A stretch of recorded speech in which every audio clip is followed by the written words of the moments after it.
बहुत समय पहले जब भारत की धरती विभाजन और भ्रम की अंधकार में डूबी थी, जब हर ओर कर्मकांड की जटिलता और वेदों के वास्तविक ज्ञान से लोगों का दूर जाना आम बात हो चुकी थी, तभी दक्षिण भारत के केरल प्रांत के एक छोटे से ग्राम कालडी में एक दिव्य बालक का जन्म हुआ, जिसका नाम था आदि गुरु शंकराचार्य। यह वही बालक था जो आने वाले समय में संपूर्ण भारत के आध्यात्मिक ताने बाने को फिर से जोड़ने वाला था। कहा जाता है कि शंकराचार्य का जन्म स्वयं भगवान शिव की कृपा से हुआ था। उनकी माता आर्यांबा एक शिव भक्त थीं और उन्होंने वर्षों तक भगवान शिव की कठोर साधना की थी ताकि उन्हें एक ऐसा पुत्र प्राप्त हो जो धर्म की पुनर्स्थापना करे। अंततः शिव ने वरदान दिया, तेरे गर्भ से मेरा अंश रूप में जन्म लेगा। जैसे जैसे शंकराचार्य बड़े हुए, बचपन से ही उनमें अद्भुत प्रतिभा झलकने लगी। 5 वर्ष की अवस्था में वे वेदों का ज्ञान रखते थे। 8 वर्ष की उम्र में उन्होंने संन्यास ले लिया और केवल 12 वर्ष की आयु में उन्होंने पूरे भारत का भ्रमण शुरू किया।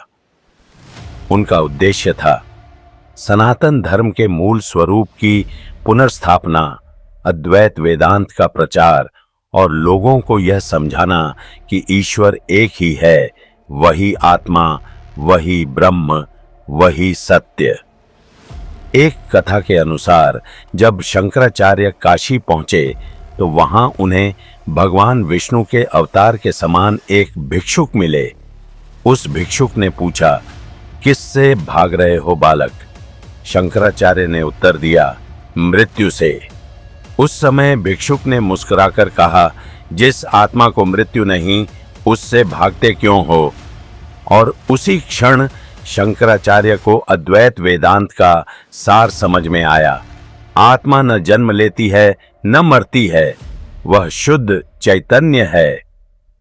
इसी गूढ़ ज्ञान के साथ उन्होंने पूरे भारत की यात्रा शुरू की। उन्होंने देश के चारों कोनों में 4 मठों की स्थापना की।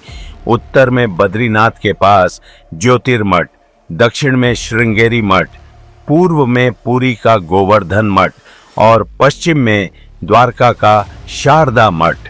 इन 4 मठों का उद्देश्य था वेदांत के चारों स्वरूपों का संरक्षण और सनातन धर्म की अखंडता को बनाए रखना।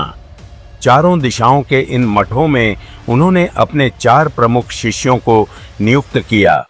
ज्योतिर्मठ में पद्मपादाचार्य, श्रृंगेरी में हस्तामलकाचार्य, पुरी में टोटकाचार्य और द्वारका में सुरेश्वराचार्य।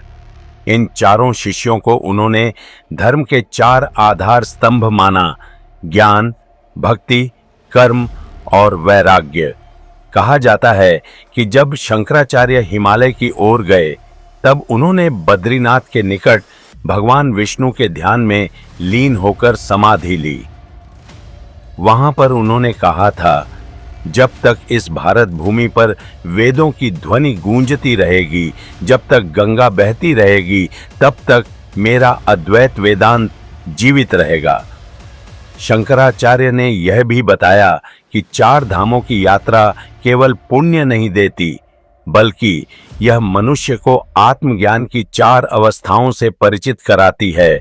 द्वारका में ज्ञान का द्वार खुलता है, पुरी में भक्ति का मार्ग प्रसन्न होता है, श्रृंगेरी में वैराग्य की अनुभूति होती है और बद्रीनाथ में मोक्ष का साक्षात्कार होता है। अब यहाँ एक गूढ़ रहस्य जुड़ा है। कहा जाता है कि जब उन्होंने देवी दुर्गा सप्तशती का पाठ किया तब उन्हें माता भुवनेश्वरी का साक्षात्कार हुआ। माता ने कहा, हे शंकर, धर्म की जड़ें यदि सूख जाएं तो मानवता मुरझा जाती है। जाओ, भारत के 4 कोनों में मेरे ज्ञान की ज्योति जलाओ। और उसी आदेश से उन्होंने 4 मठों की स्थापना की थी, जिन्हें आज भी भुवनेश्वरी पीठ कहा जाता है। शंकराचार्य का अद्भुत जीवन केवल एक व्यक्ति की कथा नहीं, बल्कि आध्यात्मिक जागरण की महागाथा है। उन्होंने लोगों को बताया कि मंदिरों, मठों और पूजा पाठ का असली अर्थ भौतिक नहीं बल्कि आत्मिक है।